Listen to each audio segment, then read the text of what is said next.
अस्सलाम वालेकुम। कैसे हैं आप सब? उम्मीद करती हूँ कि सब खैरियत से होंगे।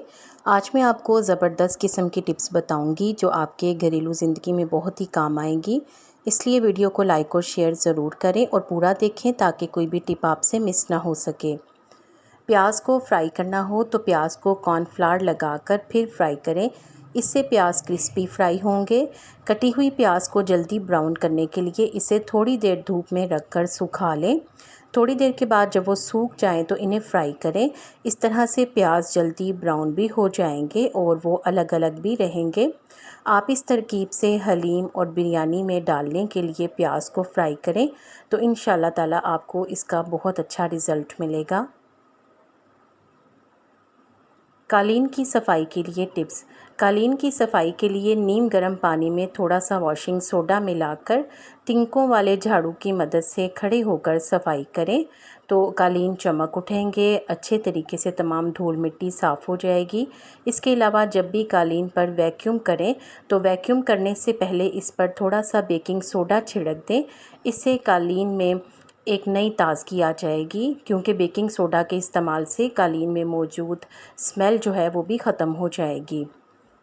अगर कालीन पर कुछ गिरने की वजह से इसका रंग ख़राब हो गया हो तो एक खाने का चम्मच बर्तन धोने का महलूल लें, जो आप लिक्विड डिश वॉश इस्तेमाल करते हैं वो ले लें, या फिर आधी प्याली नीम गर्म पानी और आधी प्याली सफ़ेद सिरका मिला लें और एक छोटे सफ़ेद तौलिए को महलूल में या फिर सिरके में डुबोकर दाग पर रगड़ें।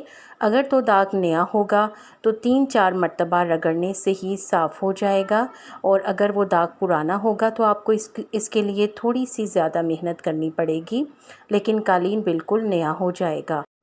अंडा टूटकर गिर जाए तो इसे ज़ाया ना करें। अगर अंडा टूटकर गिर जाए तो इसे ज़ाया ना करें, बल्कि इसके ऊपर थोड़ी सी ग्रीन टी छिड़क कर इसे एक प्लेट की मदद से उठाएं और अगर आपके घर में पौधे मौजूद हैं तो पौधों में डाल दें। इससे पौधों की बेहतरीन नशोनुमा होगी और वो इतनी जल्दी से यानी कम वक्त में बड़ी जल्दी से बड़े हो जाएंगे कि आपको इनके लिए किसी खाद वगैरह की ज़रूरत नहीं पड़ेगी। इसके अलावा और भी गिरे हुए अंडों का इस्तेमाल है।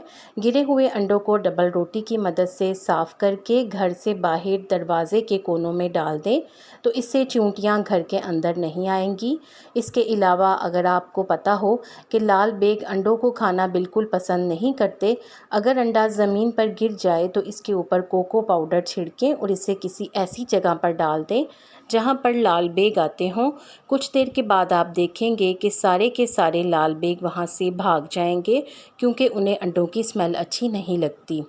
अगर अंडा टूटकर गिर जाए तो गिरे हुए अंडों पर सुर्ख मिर्च छिड़ककर छिलकों समेत इन्हें कचरेदान में डाल दें तो इससे मक्खियां घर में नहीं आएंगी। टूटे हुए अंडों को किसी प्याली में डालें और इनमें सफ़ेद सिरका डालकर थोड़ी देर के लिए रख दें। इसके बाद इन अंडों के पेस्ट को जले हुए बर्तनों पर डालकर किसी कपड़े की मदद से रगड़ें तो जले हुए बर्तन मिनटों में साफ़ हो जाएंगे। इस तरह से आपके टूटे हुए अंडे भी इस्तेमाल में आ जाएंगे। अगली टिप्स मछली से मुतालिक है। मछली की बू को दूर करने के लिए धोते वक्त नमक और सिरका लगाकर ज़रूर धोएं। बासी मछली की बू को दूर करने के लिए लाल मसूर की दाल को पीसकर मछली पर लगा दें और थोड़ी देर के बाद धो लें तो मछली ताज़ा हो जाएगी। मछली के छिलके अगर उतारने हों तो उतारने के लिए मछली को धोने से पहले अगर इस पर ज़रा सा सफ़ेद सिरका मल दें तो इससे इसके छिलके आसानी से उतर जाते हैं। आपको इन टिप्स में से कौन सी अच्छी लगी है कमेंट सेक्शन में ज़रूर बताएं। वीडियो को लाइक करके शेयर कर दें। आपके शेयर करने से दूसरों को भी फ़ायदा हो जाएगा। उम्मीद है कि आपने चैनल को सब्सक्राइब कर लिया है। अगर अभी तक नहीं किया तो जल्दी से सब्सक्राइब करके बेल आइकॉन दबा दें। आप सबका बेहद शुक्रिया।